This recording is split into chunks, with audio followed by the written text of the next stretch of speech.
Asia, good evening America. You're watching World DNA with me, Raisha Sehgal.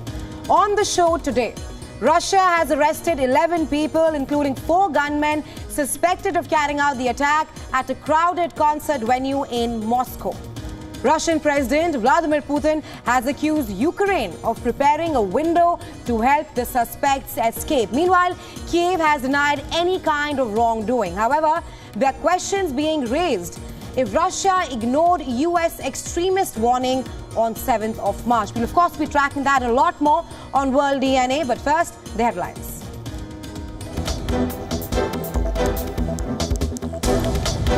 Russia to observe a day of mourning on Sunday as people hold prayer meetings and candlelight vigils for the 133 people killed in the Moscow concert hall terror attack. Russian President Vladimir Putin says all 4 gunmen who carried out the attack have been arrested.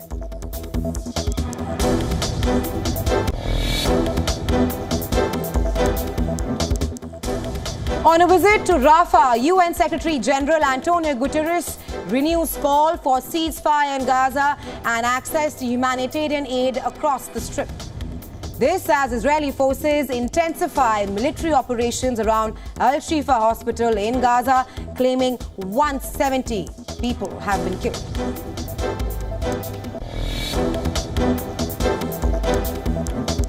Pakistan Foreign Minister Ishaq Dar expresses intentions to revive trade ties with India, indicating a potential shift in Pakistan's diplomatic stance. Pakistan-India trade relations stand suspended since India revoked autonomous status for Jammu and Kashmir in 2019.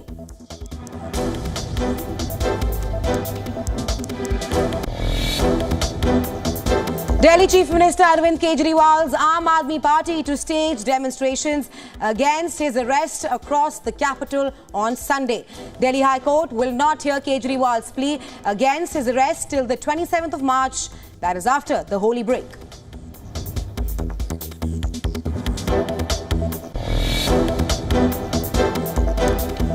At least 17 people killed as terrorists of Al-Qaeda affiliate Al-Shabaab storm a military base near Somalia's capital, Mogadishu. Somali security forces have set up temporary bases for operation against the Al-Shabaab in the region.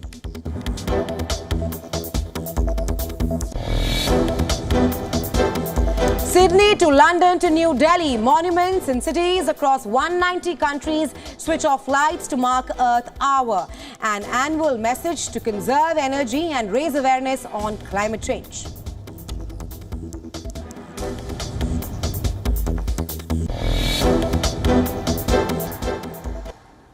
Our top focus on World DNA. Shocked Russians brought flowers to the Crocus City Concert Hall to pay their respects to the 133 people killed in a gruesome terror attack claimed by the Islamic State group.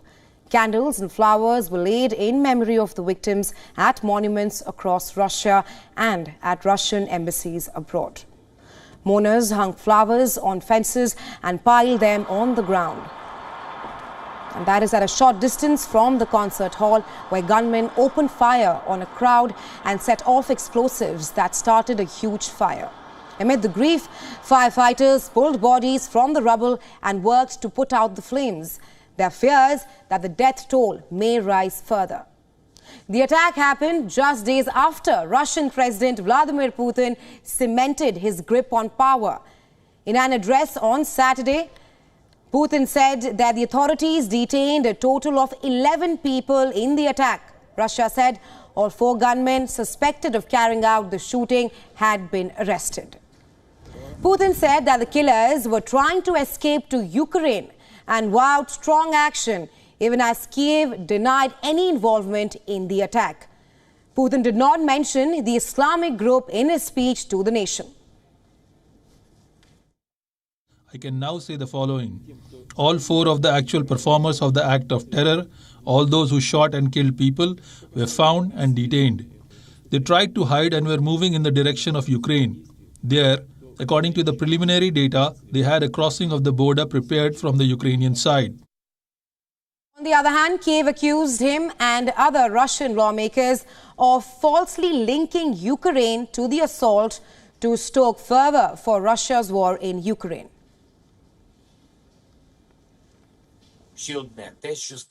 One more thing.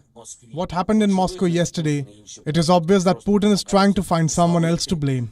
Their methods are always the same. We have seen it all before, destroyed buildings and shootings and explosions. And they're always looking for someone to blame. Condemnation and messages of support poured in from world leaders, the latest being that of the North Korean leader Kim Jong-un, who sent a message of sympathy to Russian President Vladimir Putin over the massacre. The message said, "Nothing can justify heinous terrorism against human lives." Now, Kim and Putin have shown blossoming personal friendship as the ties between their countries have expanded in recent months.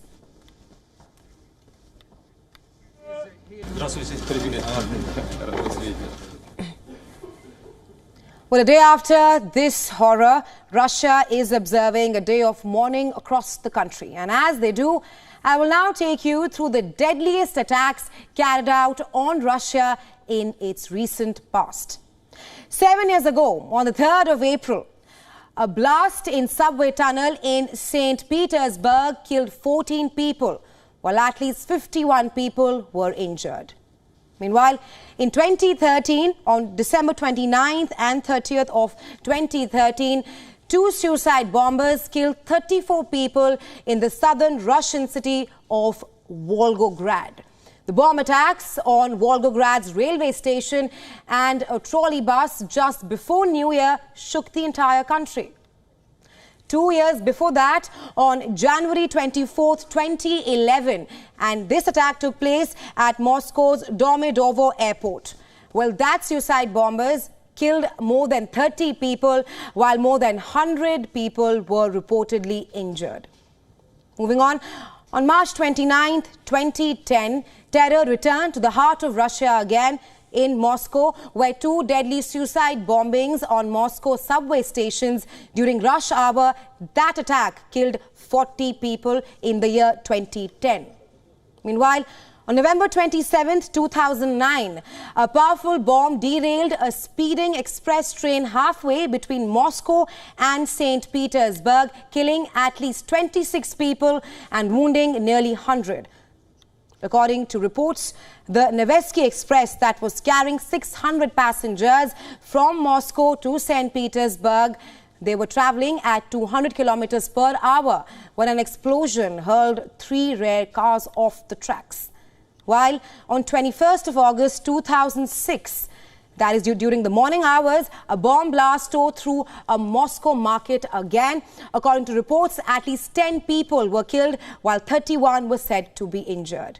And in 2004, on the 6th of February, a blast tore apart a train car in the Moscow metro, killing at least 39 and wounding at least 129 others. Well, moving on to other global stories, we're tracking on World DNA right now. Well, with no breakthrough in the Gaza crisis, in truce talks as well, Israeli Defense Forces struck at the Al-Shifa hospital on Saturday. They claim to have shot down over 170 gunmen. The Palestinian Health Office says that at least 5 patients were also killed in the latest attack by the IDF. The latest aggression comes as a part of Israel's continued offensive. Israeli troops stormed the Al-Shifa hospital, one of the last functioning hospitals in Gaza. The IDF says that the hospital is connected to tunnels that lead into basements which are used by Hamas. We are continuing with this operation. The leadership of the commanders is excellent. And we will finish this operation only when the last terrorist is in our hands, alive or dead. The armed wing of Hamas and Islamic Jihad fighters were involved in the fighting. They engaged in fighting the Israeli forces around Al-Shifa. However, they have denied any Hamas presence inside the hospital. Well, at least 8 other people, including 2 women, were killed by the Israeli strikes in central Gaza. The strike hit a residential building in Deir el-Bala. The injured have been admitted to the Al-Aqsa hospital. And this comes even as Israel was in line with civilians with moving civilians to safety before launching a ground offensive in Rafah. Israel has, however, blamed Hamas for civilian casualties, saying that they purposely operate out of these residential areas. In yet another strike, at least 19 people were killed and over 23 others injured. The strikes rained on people who had gathered to receive aid from humanitarian trucks. The IDF has called the claims false and said a thorough probe was required. Meanwhile, tensions are mounting for the Israeli Prime Minister at home. Hundreds of anti-war demonstrators, they held demonstrations and rally in Tel Aviv to demand the release of hostages and also for new elections in Israel. Some demonstrators also blocked the roads and they got into clashes and scuffles with the police.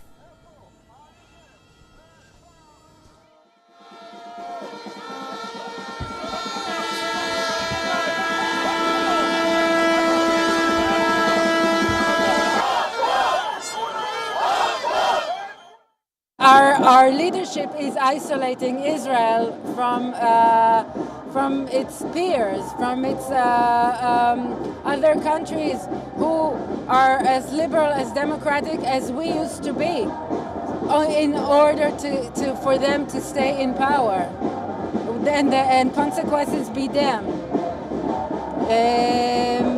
They don't care about our well-being. They don't care about us. They don't care about us here. They don't care about our hostages in Gaza. Qatar hosted truce talks on Saturday. The US has put forth a bridging proposal for the release of the hostages. The deal speaks of a specific number of hostages to be released for every Palestinian prisoner released by Israel. While Hamas has said that they are looking for a permanent halt in fighting, Israel has vowed to not back off until the militant group's military and administrative capabilities are completely exhausted.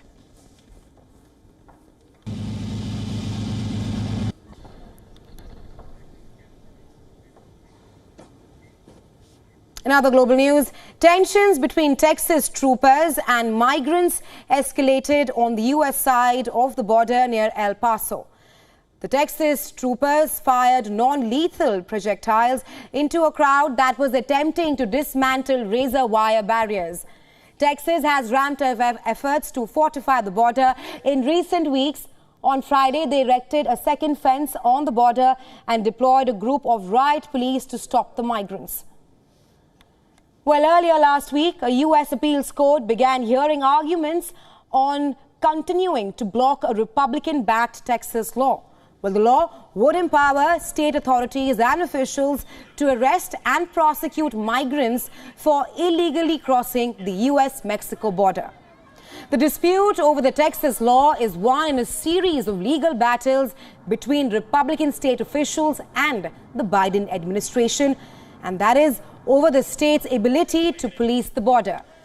Texas officials have blamed Biden for an influx in illegal border crossings that they have said drains states' resources and threatens public safety.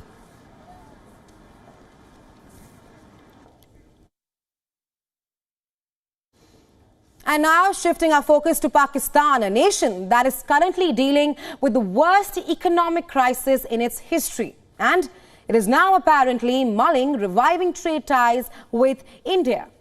Well, Pakistani Foreign Minister Ishaq Dar spoke about reviving trade ties with New Delhi. Speaking at a press conference in London, Dar said, and I'm quoting him here, "We will seriously look into matters of trade with India," unquote. Well, it is pertinent to note here that this time, Pakistani Foreign Minister spoke about the revival of ties without breaking up the issue of Article 370 abrogation. Well, trade ties between New Delhi and Islamabad stand suspended since August 2019.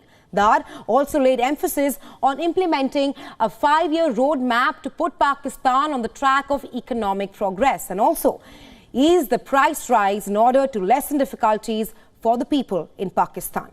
Meanwhile, Indian External Affairs Minister Dr. S. Jaishankar took a swipe at Islamabad over the state-sponsored terrorism at an event in Singapore. Jaishankar said that Pakistan is sponsoring terrorism at an industry level and India is in no mood to overlook that. How do you deal with a neighbor who does not hide the fact that they use terrorism as an instrument of statecraft? Now, it's not a one-off happening. I mean, different countries at different points of time have experienced this. But a very sustained, almost an industry level, assembly line of people whose job it is to do bad things at night. To produce this with the intent of pressurizing your neighbor becomes a real challenge. India will not skirt this problem anymore.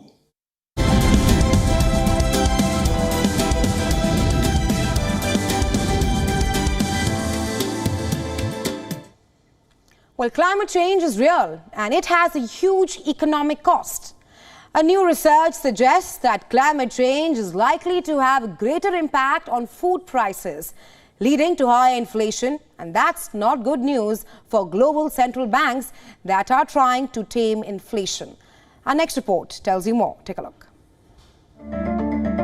A new research by an environmental scientist and European Central Bank is bad news for central bankers. It states that food prices and overall inflation will rise as temperatures climb with climate change. The study, covering data from 121 nations since 1996, concludes that weather and climate shocks will cause food prices to rise 1.5 to 1.8 percentage points every year by 2035. That would translate to the overall inflation rising by 0.8 to 0.9 percentage points. The impact of such weather and climate shocks will be much greater in hotter places like West Asia or North Africa. The situation may even worsen by 2060. Climate-related shocks, the study adds, could lead to a 1.1 to 2.2 percentage points increase in overall inflation. The world has already seen glimpses of what experts are calling climateflation. The 2022 European heat wave is a good example, as it cut food supplies and caused food prices to soar. The climate-induced spike in inflation may look small, but it's significant for central banks like the US Federal Reserve that fight inflation. Central banks need to find a way out of this rising phenomena that threatens to disrupt the world. The report, WION, World is One.